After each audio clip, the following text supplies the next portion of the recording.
Buenas tardes a todos y a todas. A punto de empezar la clase. Déjenme ver si puedo compartir la pantalla.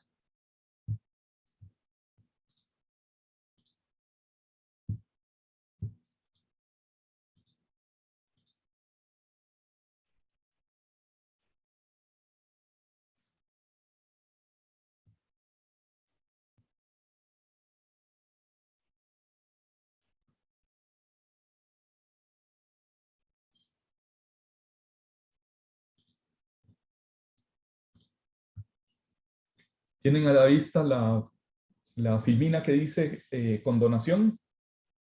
Sí, profe. Señor. ¿Me confirman, por favor, si me escuchan? Sí, profe, sí se ve la presentación. Ah, bueno, perfecto. Muchísimas gracias. Bueno, les confieso que me olvidé de habilitar el examen para que pudieran ver las preguntas, pero al terminar la clase de hoy haré esa habilitación. Les ruego que me disculpen. En las últimas clases hemos visto medios de extinción de la obligación tributaria. Y estamos casi llegando al final de ese tema. Y por tanto vamos a ver como un pedacito de ese tema del programa. Luego hacemos una pausa y entramos al tema de determinación de la obligación tributaria. Profe, Sí, adelante. hola, una pregunta. Es que yo no he podido ir a las clases presenciales, entonces no sé si usted ha hablado algo del trabajo de investigación que tenemos en este curso. No hablamos generalidades, pero no hemos hablado nada. Tengo que redactar lo que quiero pedirles de ese trabajo de investigación, y una vez que lo haya hecho lo subo en Metix y les mando un mensajito de que ya está subido.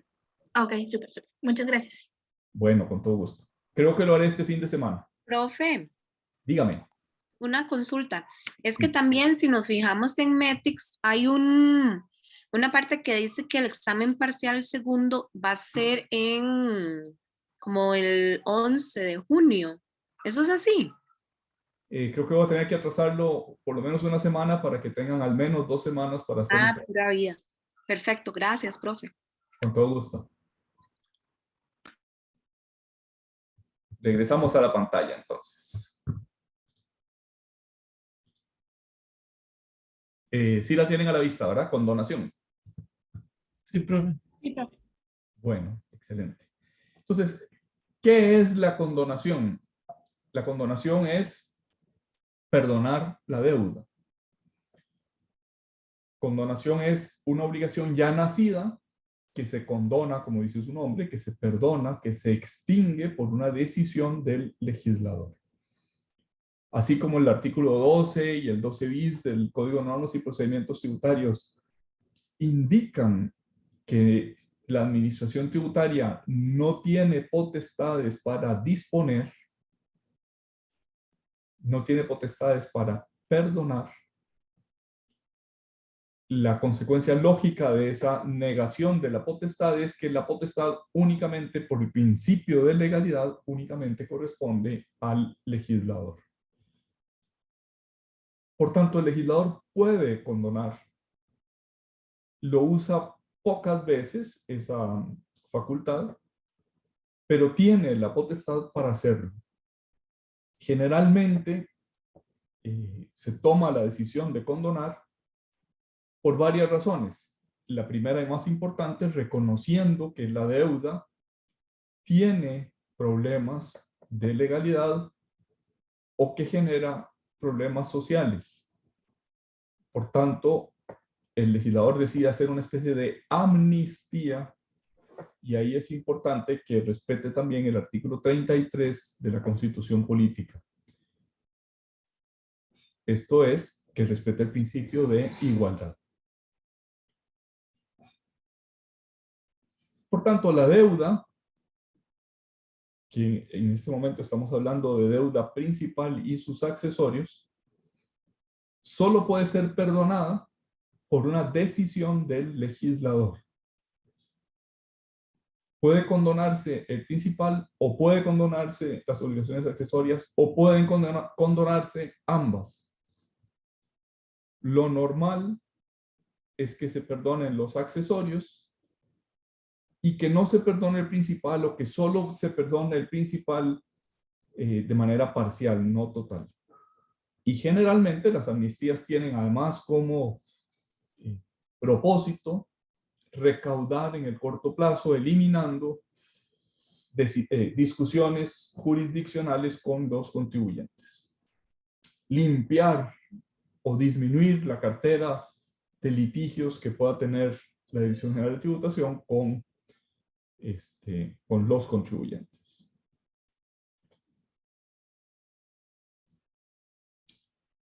Esto es como el esquema principal de condonación de las obligaciones tributarias. Pero además hay otro esquema de condonación de las multas, de las sanciones pecuniarias, que está prevista en el artículo 57 del Código de Normas y Procedimientos Tributarios, que permite a la administración condonar las multas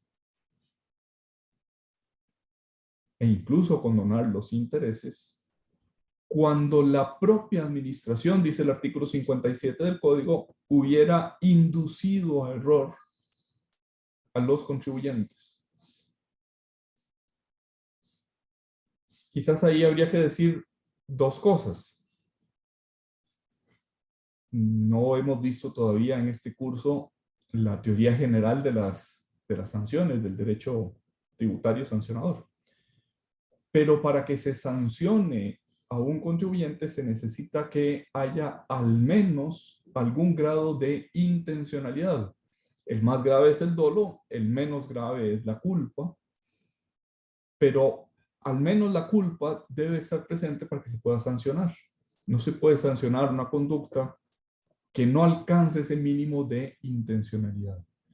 Por tanto, cuando decimos que el administrador tributario ha inducido a error al contribuyente, en el fondo lo que estamos diciendo es que esa inducción a error es que toda la responsabilidad subjetiva es de la administración tributaria y no del contribuyente, que el contribuyente ni siquiera alcanza ese mínimo que es el de culpabilidad.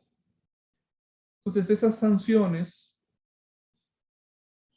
no pueden imponerse cuando no haya ese elemento subjetivo básico del contribuyente. Pero el 57 del Código de Normas y Procedimientos Tributarios habilita a la Administración Tributaria, en este caso la Dirección General de Hacienda, para que condone intereses, y está implícito que también debería condonar sanciones, porque si condona intereses, solo puede hacerlo reconociendo que indujo error. A ver si soy capaz de explicarme mejor, que me da la impresión de que no lo hice bien. Para condonar intereses, debe de reconocer que indujo a error al contribuyente. Ese reconocimiento tiene dos consecuencias. Una necesaria, no son aplicables las sanciones, las multas, y una segunda consecuencia, que es que se condonan, se perdonan los accesorios, y en concreto los intereses. En esos oficios del 2008, la Dirección General de Hacienda y la Dirección General de Tributación ejercieron esa facultad del artículo 57. Tal vez les explico un poquito el contexto. El contexto es el siguiente. El artículo 7 de la Ley del Impuesto sobre la Renta dice que son necesarios, los gastos deducibles son aquellos que son necesarios, útiles y pertinentes para la generación de rentas gravadas en el impuesto a las utilidades. Por el diseño de la Ley del Impuesto sobre la Renta, hay impuestos, podríamos decir, están como en cajones separados, son cédulas. El impuesto a las utilidades no es el mismo que el impuesto al salario. El impuesto a las utilidades no es el mismo que el impuesto a los intereses en aquella época o el impuesto a los dividendos. Son cédulas, están separadas, son autónomos en el sentido que no se comunican entre sí. Pues bien, El séptimo decía, son deducibles los gastos necesarios para producir rentas grabadas en el impuesto a las utilidades. Y los bancos tenían gastos que eran necesarios para producir rentas grabadas en el impuesto a los dividendos o en el impuesto a los intereses. El banco tenía un departamento de inversiones cuyo personal examinaba títulos de inversión, certificados de depósito, etcétera, y decidía invertir ya sea para intereses, ya sea para dividendos. La ley decía, el artículo 7 decía y dice todavía actualmente, que cuando no se pueda imputar adecuadamente los gastos a cada una de esas cédulas, a la cédula de utilidades y a la cédula de intereses o dividendos, entonces se utilizaría la metodología de utilizar los ingresos proporcionalmente, los ingresos de utilidades y los ingresos de intereses o dividendos, y esa misma proporción utilizarla para los gastos.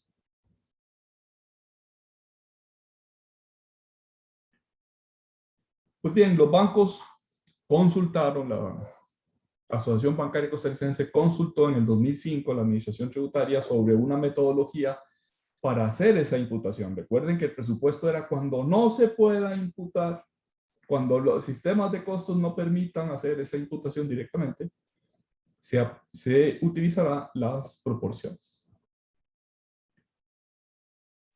La Administración Tributaria aprobó una metodología, aprobó un método de imputación.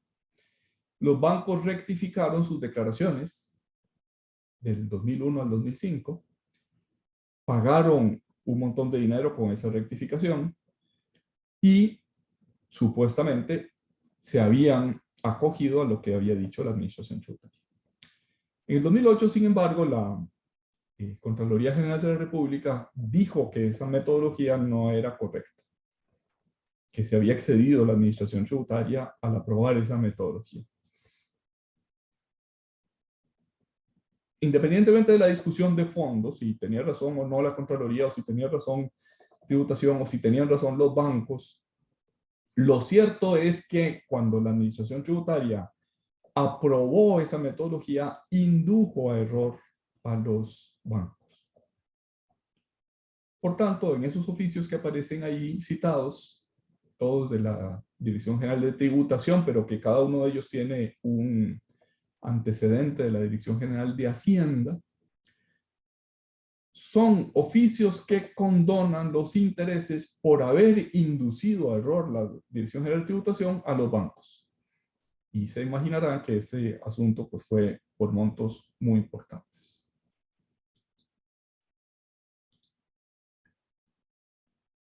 Confusión e innovación. ¿Qué es la confusión en las obligaciones? Cuando el acreedor y el deudor se reúnen en una misma persona.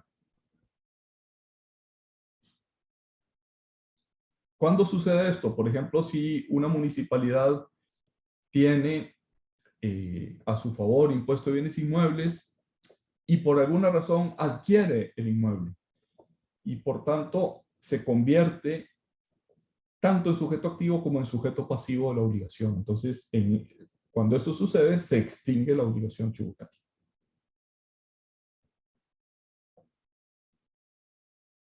El artículo 35, ¿se acuerdan que lo leímos al inicio de este ciclo de clases que tiene que ver con extinción de la obligación tributaria? Dice que se permite la novación de la obligación tributaria cuando se mejoren las garantías. Recuerden que partimos del principio de que la obligación tributaria es indisponible, no se puede disponer de ella, no se puede cambiar sus elementos porque sus elementos necesariamente tienen que estar determinados por el legislador. No obstante, si se mejoran las garantías, se permite la novación. hay una discrecionalidad de la administración tributaria para considerar si hay o no mejora en las garantías, y solo en esa medida se permite disponer de la obligación tributaria novándola, sustituyendo una obligación por una nueva obligación y típicamente cambiando de sujeto deudor.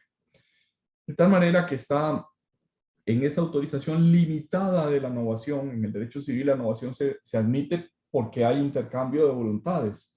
En el derecho público y concretamente en el tributario no se admite sino cuando exclusivamente en la circunstancia de que haya una mejora en las garantías, lo cual denota finalidad recaudatoria.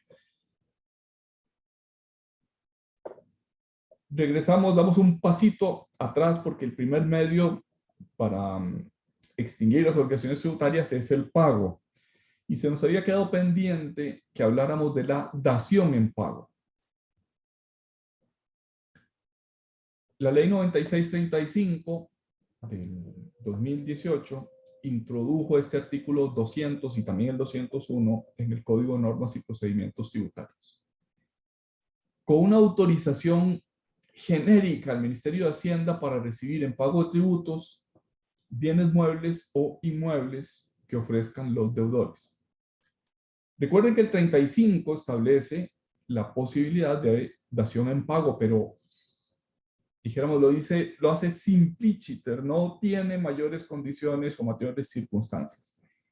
El 200, artículo 200 y 201, indica en concreto que se pueden recibir bienes muebles o inmuebles en los que haya avalúo por la parte de la Dirección General de Tributación y una recomendación que debe hacer la Dirección General de Hacienda. Y el tercer requisito, o sea, primero avalúo, segundo recomendación y tercer requisito es un plan de aprovechamiento por parte de alguna institución del Estado, en concreto del Poder Central. Esa es una alternativa, que haya plan de aprovechamiento. La segunda alternativa es que, aunque no haya plan de aprovechamiento, haya posibilidad de rematarlos, es decir, hacer un procedimiento ejecutivo de cobro más simplificado, mediante el procedimiento que está regulado en el artículo siguiente, que es el artículo 201 del Código de Normas y Procedimientos Tributarios. Hay un decreto ejecutivo del 3 de octubre del 2018 que contiene un procedimiento para ese trámite y que básicamente lo que dice es que debe haber una propuesta, o sea, es iniciativa del contribuyente, no es iniciativa del ente público, pero a la vez en esa propuesta, en esa solicitud inicial, debe acompañarse el plan de aprovechamiento. O sea que lo lógico es que si yo tengo interés en pagar una deuda con un bien, podría ser un bien patrimonial, pues por ejemplo, no sé, tengo un cuadro de un pintor, digamos Fausto Pacheco, un pintor que podría ser de interés para alguno de los museos del país. Entonces voy al museo, le pido al museo, mire, tengo una deuda tributaria y quisiera cancelarla deshaciéndome de la propiedad de este bien. ¿A usted le interesa? Sí me interesa. Bueno, entonces usted fírmeme un plan de aprovechamiento. Dígame que usted tiene ese interés para que yo pueda proponer a la Dirección General de Tributación la dación en pago. Otro ejemplo que dijéramos es de un cliente en oficina que está en esta tesitura en este momento. El cliente es una empresa que hacían puertas de madera y que hace 10 años que no tiene operaciones en el país, no tiene ingresos, pero tiene propiedades. Y acaba de perder un juicio en el cual pues se confirma una deuda de montos muy importantes a favor del erario público. Entonces, la empresa que no tiene operaciones no tiene posibilidad de hacer el pago porque no tiene digamos, flujo que le permita soportar ese pago. quiere proponerle a la administración tributaria la entrega de unas fincas para el pago, y se da la circunstancia de que esas fincas además están a la par de un parque nacional. Entonces podría ser, eso es lo que hay que verificar si se cumple o no, que el Ministerio de Ambiente y Energía tenga interés, ya sea en ampliar el parque nacional, ya sea en crear una zona de amortiguación que se llama cerca del parque nacional, o que quiera establecer un corredor biológico que, digamos, que beneficie el parque nacional. Entonces, ¿cuál es el camino lógico? Pedirle al MINAE que diga si tiene interés o no. Y dos, una vez que el MINAE dice si tengo interés, presentar la solicitud con esa manifestación de aprovechamiento que firmaría el MINAE. Inmediatamente a continuación habrá un avalúo de la Dirección General de Tributación. Es práctica generalizada que esos avalúos suelen arrojar un resultado menor que el precio de mercado. Y en todo caso, es una decisión discrecional del ministerio, ya no de la Dirección General de Tributación, sino del ministro de Hacienda, si acepta o no acepta esa propuesta de dación en pago. Termina la primera parte de la clase de hoy. Vamos a cesar la grabación.